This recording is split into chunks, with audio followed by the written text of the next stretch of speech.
Yo guys, ketemu lagi dengan kita di sini ya, masih di segmen Sekelebat Info di mana nanti di sini kalian bisa dapetin info terbaru dan terpanasnya guys. Oke, hari ini di tanggal 9 ya di bulan Agustus 2023 dan seperti biasanya guys, kita tidak bosan-bosannya untuk selalu mengingatkan ya buat teman-teman semua untuk selalu mematuhi protokol kesehatan dimanapun kalian berada ya.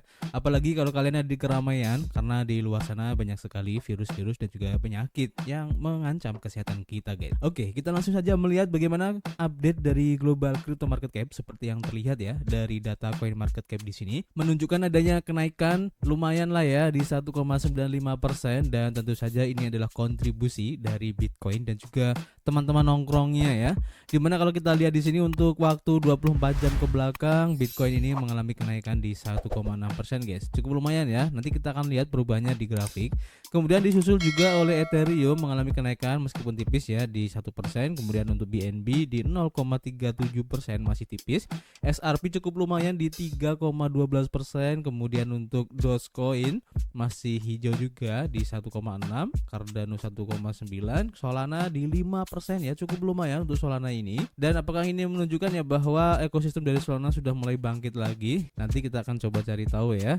Kemudian untuk Polygon juga cukup lumayan guys, kenaikannya di 3,4%, disusul oleh Litecoin di 1,9% ya. Kemudian Polkadot di 1,6% dan untuk Shiba Inu kenaikannya cukup lumayan guys di 6,6% guys. Dan tentu saja ini efek dari berita kemarin ya bahwa Shiba Inu tokennya ini bisa digunakan sebagai jaminan untuk peminjaman di Binance. Oke, kita lanjut untuk pergerakan harga dari Bitcoin itu sendiri terlihat di sini ya sesuai dengan yang sudah kita prediksikan kemarin. Dan ini menurut saya cukup bagus ya untuk pergerakannya. Dimana untuk close candlenya kemarin ini hijau dan menembus ya kemarin seperti yang sudah kita prediksikan. MA20 untuk time frame daily tertembus, kemudian sempat menembus juga ya di area MA50 time frame daily dan juga sempat menembus di harga 30.000 guys. Ini keren banget ya untuk prediksi kemarin. Dan seandainya saja untuk kenaikan ini masih berlanjut ya dan mencoba retest kembali di MA50 untuk time frame daily-nya sekaligus mencoba retest kembali untuk yang kedua kalinya ya di 30.000, kemudian lanjut lagi dan close candle-nya untuk besok di atas 30.000, maka ini akan menjadi satu pertanda ataupun indikasi yang cukup bagus ya untuk kelanjutan dari kenaikan Bitcoin ini guys. Nah, yang jadi pertanyaan di sini kenapa tiba-tiba Bitcoin ini naik ya? Karena tadi kalau saya lihat di beberapa informasi atau media informasi ini belum ada statement ya yang cukup akurat yang mengindikasikan adanya kenaikan ya. Kenapa Bitcoin ini cukup lumayan guys untuk perubahannya. Tapi kalau kita lihat dari salah satu harian yang cukup kredibel juga ya, yaitu bitcoin.com, di mana Bitcoin mendekati level tertinggi satu minggu karena PayPal meluncurkan stablecoin USD guys. Jadi apakah benar karena peluncuran stablecoin jadi PayPal ini menjadi trigger ya kenapa kemarin itu Bitcoin naik dan setidaknya beberapa altcoin pun juga ikut terkerek naik ya, dan itu terlihat dari perubahan hari ini guys yang terjadi ya, banyak yang hijau. Ini bagus ya. Dan di sini diinformasikan bahwa Bitcoin kembali ke zona hijau pada hari Selasa karena mata uang kripto ini mendapatkan keuntungan marginal ya selama sesi hari ini guys. Gerakan ini terjadi karena PayPal mengumumkan stablecoin USD-nya ya dengan kodenya PYUSD yang akan dihosting di blockchain Ethereum guys. Menyusul berita tersebut ya, CEO Dan Schulman mengatakan bahwa komitmen mereka terhadap inovasi dan kepatuhan yang bertanggung jawab serta rekam jejak mereka dalam memberikan pengalaman baru kepada pelanggan mereka memberikan fondasi yang diperlukan untuk berkontribusi pada pertumbuhan pembayaran digital melalui PayPal USD guys. Jadi untuk pairing Bitcoin USD naik ke puncak 29.402 dolar ya pada hari berita tersebut dan menyusul level terendah di 28.724 dolar pada hari sebelumnya. Puncak hari ini membuat Bitcoin diperdagangkan pada titik tertinggi sejak Rabu lalu ya, ketika terakhir kali berada di atas 30.000. Ethereum naik sedikit setelah berita PayPal dengan harga bergerak menjauh dari titik support baru-baru ini guys, dan setelah level terendah di 1.804 dolar ya. Di awal minggu kemarin, Ethereum USD melonjak ke level tertinggi intraday-nya di $1.836 pada hari Selasa. Meskipun ada sedikit kenaikan harga, Ethereum terus diperdagangkan di bawah level resisten baru-baru ini di $1.850. Namun, hal positif untuk bulls muncul karena indeks kekuatan relatif atau RSI dari 14 hari ke belakang ya menembus batas atas di angka 43, dan saat ini indeks melacak pada angka 43,88 dengan zona resistensi berikutnya di dekat titik 50 guys. Jika target ini tercapai, tentu saja Ethereum kemungkinan akan kembali naik ya di posisi $1.900 guys. Kita doakan aja semoga sesuai dengan teknikal ya dan juga skenario yang ada, dan kita doakan juga ya semoga kedepannya ini akan ada berita-berita menarik yang bisa men-trigger ya kenaikan baik Bitcoin ataupun Ethereum guys. Ini cukup menarik untuk diikuti, nanti kita akan update lagi.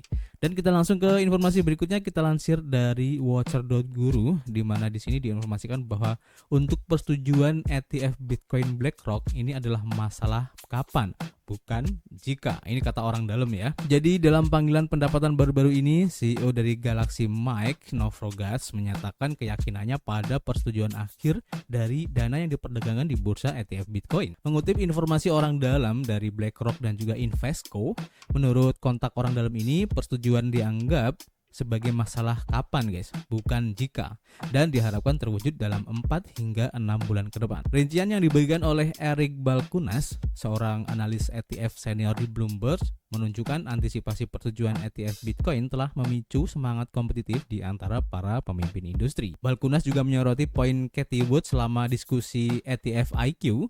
Dia menyatakan bahwa karena semua ETF ini pada dasarnya berfungsi dengan memegang Bitcoin dan pembeda utamanya adalah strategi pemasaran yang efektif. Balchunas juga mencatat bahwa para pemain industri ini kemungkinan besar akan berinvestasi besar-besaran ya dalam upaya pemasaran yang mungkin akan mengarah pada kampanye yang berlebihan untuk menarik perhatian investor. Dalam sebuah pernyataan baru-baru ini, Cathie Wood sebagai CEO dari ARK Invest membahas kemungkinan SEC menyetujui beberapa ETF Bitcoin secara bersamaan. Woods juga menyebutkan ya bahwa ARK Invest mungkin menjadi salah satu yang pertama guys menerima persetujuan tersebut. Dana yang diperdagangkan di bursa Bitcoin ETF telah menarik perhatian di pasar akhir-akhir ini, dan perusahaan manajemen aset terkemuka seperti BlackRock dan juga Fidelity ini telah mengajukan aplikasi untuk ETF Bitcoin ya.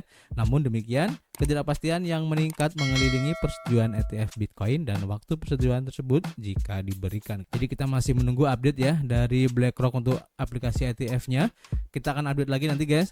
Kita lanjut ke informasi berikutnya. Kita lansir dari harian Cointelegraph di mana di sini diinformasikan ya bahwa untuk laporan CPI ini mungkin akan menunjukkan kenaikan inflasi Amerika Serikat guys, dan pertanyaannya bagaimana dengan harga Bitcoin ini akan bereaksi guys. Laporan CPI minggu ini dapat mengguncang keadaan guys. Jadi indeks S&P 500 saat ini diperdagangkan hanya 6% ya di bawah level tertinggi sepanjang masanya yang dicapai pada Januari 2022 kemarin. Biasanya ya situasi seperti ini tuh akan dilihat sebagai tanda bullish untuk aset berisiko termasuk komoditas dan juga mata uang kripto. Tetapi kali ini tampaknya investor telah menggunakan pasar saham sebagai alat perlindungan terhadap lonjakan inflasi baru-baru ini ya yang bertahan lebih dari 4% antara April 2021 dan Mei 2023. Untuk Bitcoin dan juga investor mata uang kripto, inflasi biasanya dipandang sebagai faktor positif yang mempengaruhi harga. Sebagaimana dibuktikan oleh level tertinggi sepanjang masa sebelumnya ya di $65.000 dan juga $69.000 yang terjadi selama periode ekspansi moneter dan peningkatan inflasi pada tahun 2021.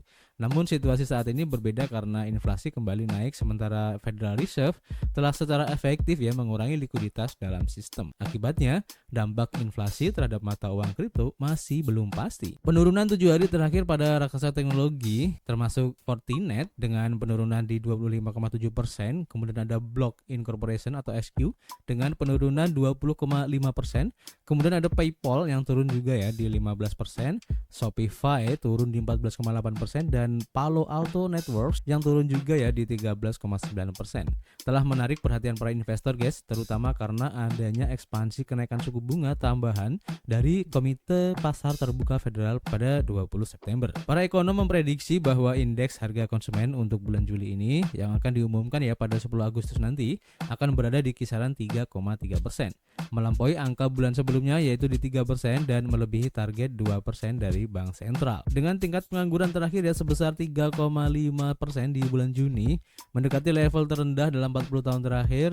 Maka langkah The Fed untuk melakukan pengetatan ekonomi jadi lebih pasti. Pasar real estate juga terkena dampaknya menghadapi pasokan perumahan yang terbatas dan kenaikan suku bunga hipotek, sebagaimana dibuktikan oleh penurunan pendapatan kuartal kedua Redfin sebesar 21% dibandingkan tahun sebelumnya. Perusahaan ini memperkirakan penurunan lebih lanjut sebesar 15% hingga 20% ya dalam nilai transaksi untuk kuartal ketiga. Sebuah laporan dari Departemen Keuangan Amerika Serikat pada tanggal 31 Juli mengungkapkan estimasi pinjaman bersih kuartalan sebesar 1 triliun dolar dan penurunan peringkat utang Amerika Serikat yang tidak terduga ya oleh Fitch Ratings yang semakin memicu kekhawatiran di pasar keuangan. Akibatnya, para investor kini mencari pasar alternatif dan para paus Bitcoin telah meningkatkan posisi long leverage mereka dengan menggunakan derivatif meskipun harga mata uang kripto ini masih berada di kisaran 29.500 dolar. Ada indikasi yang berkembang bahwa Bitcoin berpotensi mendapatkan keuntungan dari lonjakan inflasi, namun jika investor mulai percaya bahwa gagasan Federal Reserve tentang soft landing